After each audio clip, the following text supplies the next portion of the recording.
Je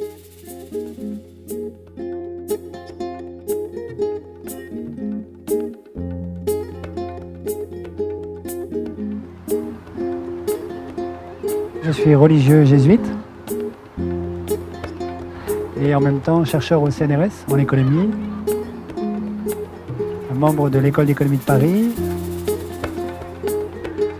du CERAS, qui est un laboratoire de recherche jésuite en France, et professeur associé à l'ESCP Europe, qui est une école de commerce parisienne.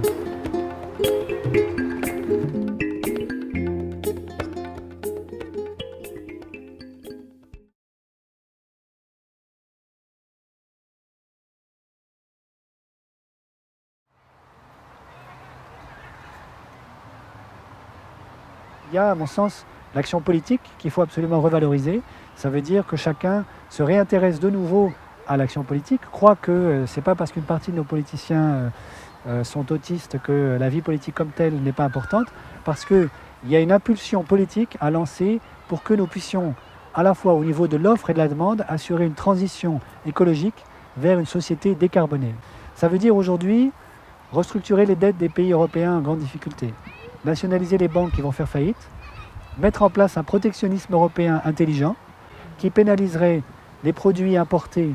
du Sud qui sont produits dans des conditions écologiquement catastrophiques et où dont la consommation est écologiquement catastrophique. Voyez, et qui pénaliserait également les produits qui sont produits dans des conditions qui sont considérées comme indécentes par le Bureau international du travail. Alors, ce protectionnisme européen, social et écologique, nous permettrait d'amorcer une transition écologique qui serait rendue possible par une revalorisation des salaires, donc exactement le contraire de ce qu'on met en place aujourd'hui, les plans d'austérité, et qui serait également rendue possible par un grand plan industriel, agricole, écologique, qui pourrait être amorcé au niveau européen, financé par la Banque centrale européenne, par la planche à billets. Ça veut dire revaloriser complètement le réseau ferroviaire, de manière à remplacer petit à petit la voiture par le train. Ça veut dire habiller la totalité du logement, de manière qu'on ait des logements qui soient très peu consommateurs d'énergie, en particulier le logement social. Ça veut dire installer des pièges à carbone dans les usines à charbon,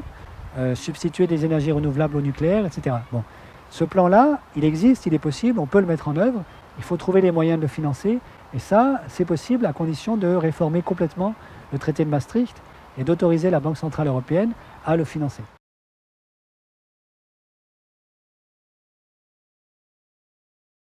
Je pense qu'il faut qu'on abandonne l'idée que les marchés peuvent tout réguler, parce que ce n'est pas vrai. Du coup, si on met en place un protectionnisme intelligent, raisonné, ça veut dire qu'il faut apprendre à négocier avec nos partenaires du Sud, plutôt que de vouloir se faire une guerre commerciale. Ça veut dire garder un certain nombre de produits qui sont vitaux pour les économies du Sud, et qui sont importants pour nous, par exemple le café, le chocolat, bon, le cacao.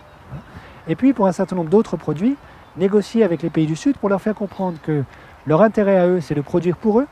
Ça veut dire qu'il faut qu'ils revalorisent leurs demandes internes, et puis nous, réapprendre à produire pour nous, en particulier au niveau agricole.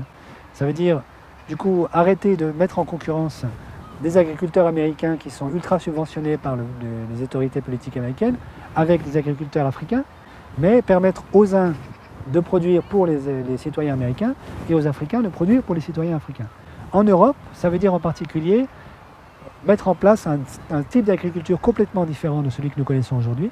en particulier une polyagriculture autour des petits centres urbains très denses, avec un réseau de transport urbain très dense, de manière à affronter la crise énergétique que nous allons avoir et que nous avons déjà liée à l'explosion du prix du pétrole. Alors ça veut dire une réorganisation complète de l'aménagement du territoire en France et aussi de l'agriculture française et européenne, une polyagriculture donc décarbonée avec beaucoup plus de main-d'œuvre que nous connaissons aujourd'hui, beaucoup moins de mécanisation, beaucoup moins d'engrais, parce que les engrais c'est de la chimie et donc c'est du pétrole, et beaucoup moins de pesticides, de manière à respecter de nouveau la nature, contrairement à ce que nous faisons aujourd'hui.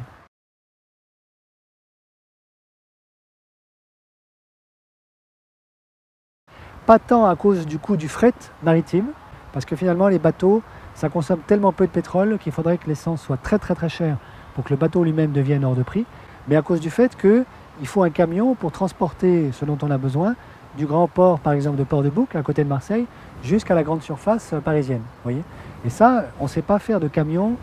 qui ne marchent pas à essence et qui puissent transporter rapidement des gros volumes. Donc ça veut dire que pour longtemps, on est condamné à trouver d'autres solutions, du ferroutage par exemple, c'est-à-dire mettre les camions dans les trains, mais ce qui veut dire très certainement aussi une augmentation massive du coût des biens importés du Sud.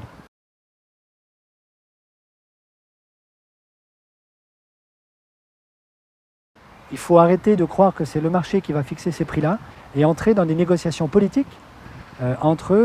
les producteurs qui ont absolument besoin de notre marché, qui ne peuvent pas se reconvertir vers un marché local, et les consommateurs du Nord que nous sommes.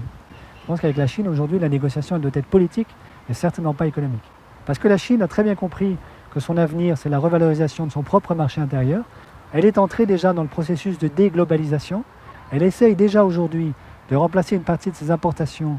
par de la production pour son marché intérieur, ce qui veut dire revaloriser les salaires chinois. Et donc, le travail que fait la Chine aujourd'hui va certainement être relayé par tous les pays émergents, puis par l'ensemble des pays du Sud, c'est-à-dire une régionalisation du commerce mondial. Et donc nous, pour que nous puissions vivre là-dedans, il faut qu'on entame des négociations. L'Europe représente le marché le plus riche de la planète, donc tout le monde a besoin de nous, contrairement à ce que nous croyons, et nous pouvons négocier à condition de le faire intelligemment.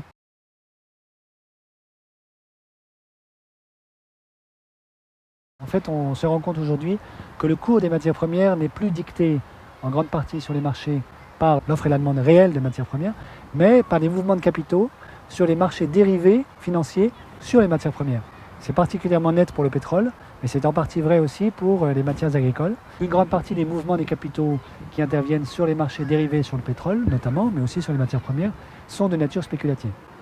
Alors là-dessus, il n'y a pas de 36 000 solutions, il faut absolument réglementer de manière drastique les marchés dérivés sur les matières premières, de manière à les sanctuariser par rapport à la finance. Il est absolument irresponsable de laisser une poignée d'investisseurs richissimes et une poignée de traders irresponsables manipuler les cours du pétrole, du gaz, de l'énergie en général, des matières agricoles, des matières premières en général, pour des motifs simplement spéculatifs. Je pense qu'il y a toute une partie des investisseurs financiers qui ne sont absolument pas conscients ou qui ne veulent pas devenir conscients du fait que jouer et spéculer sur les matières agricoles, c'est courir le risque de condamner à la famine des millions de gens. Il faut d'abord comprendre qu'il y a plusieurs formes de capitalisme, il n'y en a pas qu'une seule. Nous sommes aujourd'hui victimes d'une forme très spécifique qui est la forme, disons, on pourrait dire, actionnariale, financiarisée anglo-saxonne. C'est-à-dire que nous vivons dans l'illusion que la raison d'être d'une entreprise, c'est de produire des dividendes pour les actionnaires et que sinon, elle n'a pas d'autre destin dans l'économie. Je crois que ce n'est pas vrai du tout et que c'est là-dessus qu'il faut travailler, à la fois chacun individuellement et collectivement, pour comprendre qu'une entreprise, c'est, disons, une communauté de destin, de gens qui travaillent ensemble et qui sont appelés à produire du lien social. Bon. Et donc, on pourrait dire, l'activité économique dans un capitalisme réformé, elle devrait avoir comme objectif de maximiser la capacité relationnelle de chacun à l'intérieur des deux contraintes qui nous sont données, en haut par la contrainte écologique et énergétique, en bas par la dignité minimale de chacun.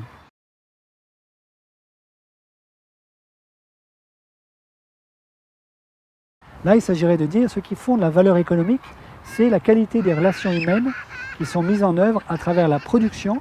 et la consommation. Alors par exemple, quand j'achète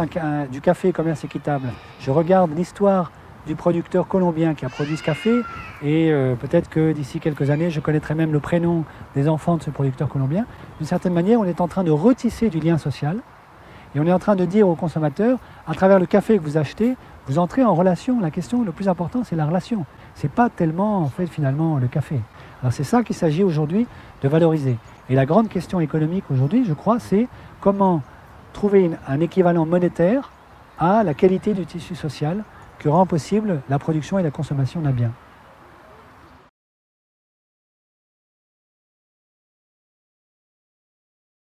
Alors je crois que c'est fondamental, c'est-à-dire il faut comprendre qu'aujourd'hui l'économie telle que nous la concevons de manière conventionnelle est une économie extrêmement violente. On peut prendre un exemple tout simple, c'est l'indicateur, le PIB, le produit intérieur brut, en fait a été construit dans les années 30 en Europe et en particulier en France pour mesurer la capacité d'une économie à entrer en guerre. Vous voyez ? Donc en fait, à travers le PIB, on reste encore enfermé dans une image de l'économie comme étant un instrument au service, disons, de l'ambition guerrière d'un pays. Je crois qu'il faut changer complètement de point de vue et comprendre que l'économie, ça doit être au service des relations humaines des uns et des autres et pas du tout au service, disons, de la potentialité qu'ont les pays à se faire la guerre. Alors, Ça veut dire aussi renoncer au mythe du libre-échange et du doux commerce, parce qu'il n'est pas vrai du tout que le libre-échange dérégulé, ça favorise l'harmonie et la paix entre les peuples. Au contraire, aujourd'hui, c'est la porte ouverte à une espèce de guerre économique où on met en conflit un salarié français avec un salarié chinois, de sorte que l'un et l'autre s'empêchent mutuellement de voir leur salaire augmenter et de voir leurs conditions de vie s'améliorer. Il faut comprendre qu'au contraire, ce sont d'autres indicateurs qu'il faut mettre en œuvre, par exemple l'indicateur du développement humain, et puis on a toute une batterie d'indicateurs très intéressantes aujourd'hui, en particulier qui fait la promotion de la manière dont on peut mesurer la qualité des services que nous nous rendons, ce qui est une autre manière de parler de la qualité des relations humaines. Donc là, il y a un changement de paradigme à opérer. Et puis ensuite, ça veut dire des lieux de négociation politique internationale où on apprendrait à discuter avec nos voisins de manière à mettre en œuvre ce dont je parlais tout à l'heure, c'est-à-dire un protectionnisme social, écologique, intelligent.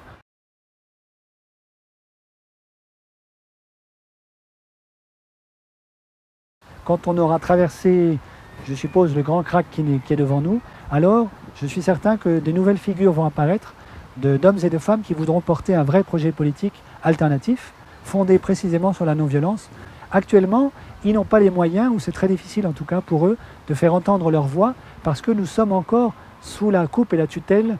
disons en tout cas de la sphère financière internationale, et en particulier d'un certain nombre de grands acteurs, de grands investisseurs financiers, qui contrôlent et qui d'une certaine manière régissent le tissu social dans lequel nous vivons.